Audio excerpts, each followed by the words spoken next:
So now after everything, I'm gassed. I'm breathing, chest just burning. He's like, all right, yo, full field gassers right now. I like, okay, this guy's cooked.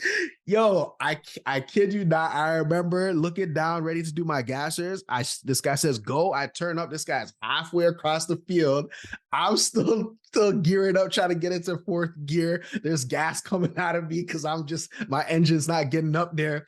And that was the moment where I realized, though, I was like, okay, there's a level that I need to reach if I want to compete at the next level. And it gave me fuel that I wouldn't have gotten if I was training with other high school kids. If I was training with other high school talent, I wouldn't have had that fuel because I saw the gap. And I'm like, yeah, okay, this is the gap that I need to close because this is how bands are competing on the other level. Now you take that from football, you take that into the office, you take that into business. Now I'm listening to podcasts, I'm studying business leaders, and people are talking about, yo, I sold a $10 million business. My business makes X amount of revenue.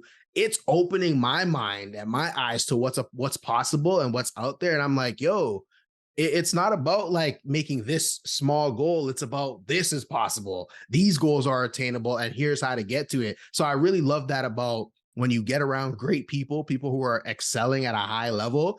Instead of being jealous and being like, oh, they're lucky and they were born with a silver spoon or they got some extra talents or whatever, it's really all about actually asking the question, how did they do it? Because there's some gem there that can help you get to the next level.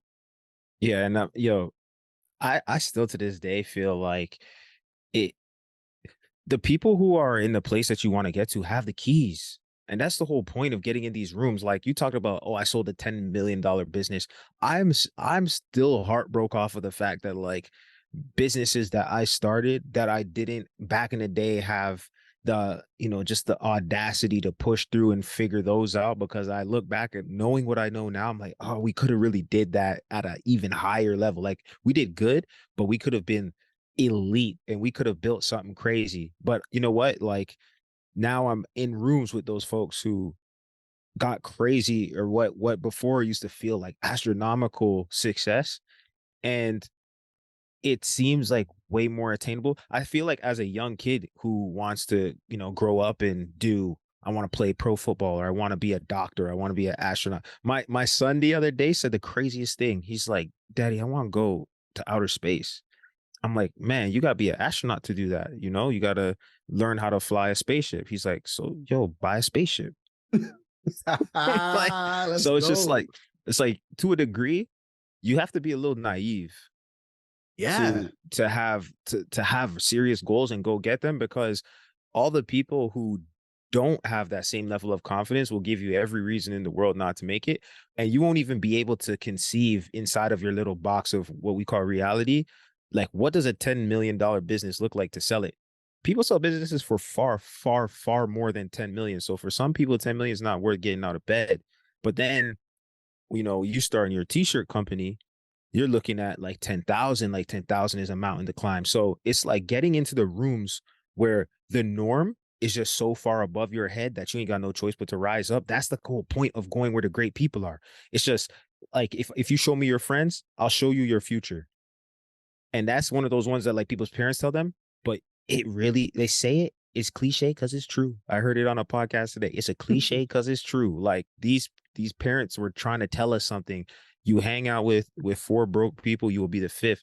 If you find your way into a room where you're the dumbest person in the room, you're definitely going to learn something. And so that's why I love conferences. I mean, I went to a conference probably, I want to say like 2018, maybe, like maybe about like a good 5 years ago. And I made maybe 4 or 5 like solid connections. And those people that I connected with to this day, I stay in touch with them. And like I feel like they've upped my game permanently, because now my circle, the average success and the average drive level and the average standard of living that we want for ourselves is just a little bit higher, because there's some outliers in the group now, Yeah. like a few of us were like on like 16, level 17. And then we brought in a couple like 55s and 65s. And that just averaged everything up. Like I'm talking about people who are like, man, I'm gonna go speak at a conference this year. And then the other people are like, yeah, I'm gonna go speak in Europe and I'm gonna go on tour this year. And you're like, damn, And I'm over here trying to speak at a high school. Well, I definitely know I can go speak at a high school. If he's gonna go to Europe, I could go speak at a high school. Damn it! Like, Yeah. they just pull you up out your comfort zone by the sheer audacity that they have of their goals, and that's why I like going to these kinds of events, man.